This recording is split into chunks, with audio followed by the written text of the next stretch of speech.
I'm starting phase 4 of RDF MAX and wondering why I'm not doing any of the traditional barbell power exercises like barbell cleans, barbell snatches. Can you explain? Yeah, we got this question quite a bit up front when we started this thing.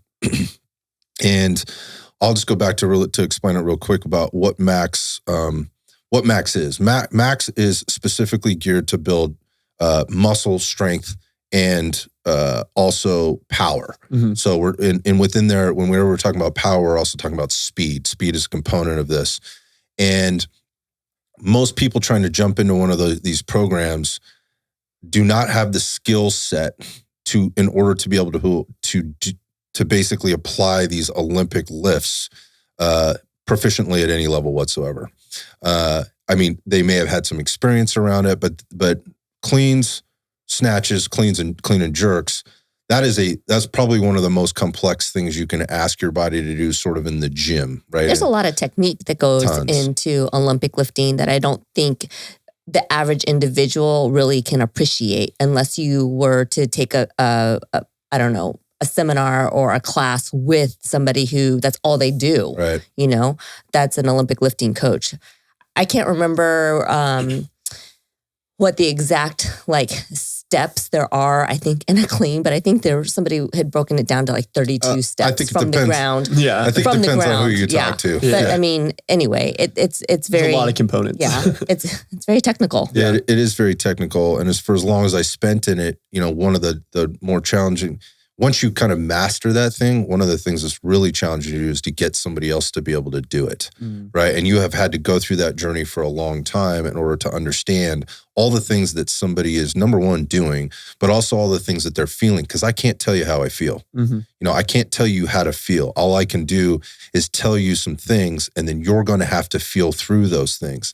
And when we wrote this program, we recognized right off the bat that by putting those in there, we have already limited the audience to this, the appropriate audience to this, by, let's just say, 98% of the people, right? Because I don't think there's greater than 2% of the exercise population out there that could walk into a let's just say a plan for building strength and power, where those types of exercises are being called for or prescribed, that can do those at a proficient level that I would feel comfortable giving those to them with, or giving those to them in that workout, so that they somehow come out the other side a better athlete, more powerful athlete. But the human body is an amazing thing. It'll figure out a way to get from point A to point Z. And I've seen a lot of things, and I've done a lot of things that were probably not probably, I think the proof is in the pudding, that my body is messed up in ways because I just went from A to Z. And then, maybe Q or ST, maybe those were missing and I wasn't very good at it, but shit, I made it up with LMNOP, or whatever, I figured it out. Yeah. The body will do that. And so we left those out for that reason. Is we didn't want to limit people. I don't want people to go, if I can't do a barbell clean or a barbell snatch, then I can't do this program. So that was one of the things. The other thing is that I think a lot of people that have done those things have been dependent on those things for a long time. I don't want to say that they were overprescribed or anything like that. It's just what they've been doing. There are a lot of ways to build speed, power, going back to the beginning, muscle strength, speed, and power without doing Olympic lifts. Yes. And so that, I think, was the bigger reason we were kind of going, let's give people something a little bit different. It's maybe available to more of the masses. And it takes a little bit of a different approach than all that work that gets done on or around the barbell that some people have, some people don't have. Some people have the patience for, and maybe the aptitude for grasping, and some people, they'll never get it. Yeah. They'll just never get it. So those are a couple of the reasons. Well, and I think the limiter with those exercises, the intent of that program is to have a training adaptation result, let's say, from that program. And I think a lot of people, when they're doing these really complex lifts, they're spent so much time on the technique, which, they're technical. You should spend time on technique if you're trying to do those, but it starts to limit either the intent, the load, the output. And again, from that, the training effect that you're going to get from it. So maybe you have a powerful enough hip extension, whatever, through that movement to load at this load. But because you're so technical, you haven't gotten the timing with that down, you're having to use this load or intention and speed, you're missing out on gains on We're power. spending our time trying Yep. to figure out how to do it right instead of Exactly. getting the benefit from the exercise. Exactly. Yeah. So that really is, I think, the answer to the question. So how do we get around it? Like, and so what are people seeing? You're seeing all the same components of, you know, putting a lift together like that. It's explosiveness, right? Yeah. It's intention. We're just using other movements. We're using other exercises to get the same type of movement patterns done that I think are more accessible to a lot of people. And you can do them in most garage gyms, or, you know, well-equipped garage gyms, if you will, or in most conventional gyms that would not allow you to do Olympic lifting, even if you could, and are not equipped for that, right? They don't have bumpers. They don't necessarily have a platform, or just an area where you can do a platform or not. Yeah. So again, just making it more accessible to people.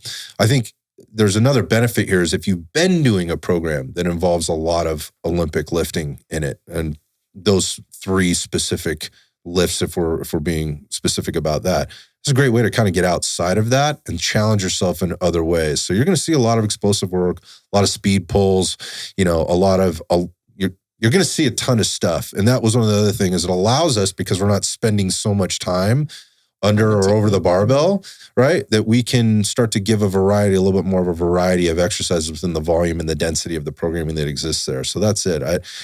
Look, if your goal is to be a better, to be better on the platform with the clean and jerk, with the snatch, that's not the program for you. Yeah. It isn't.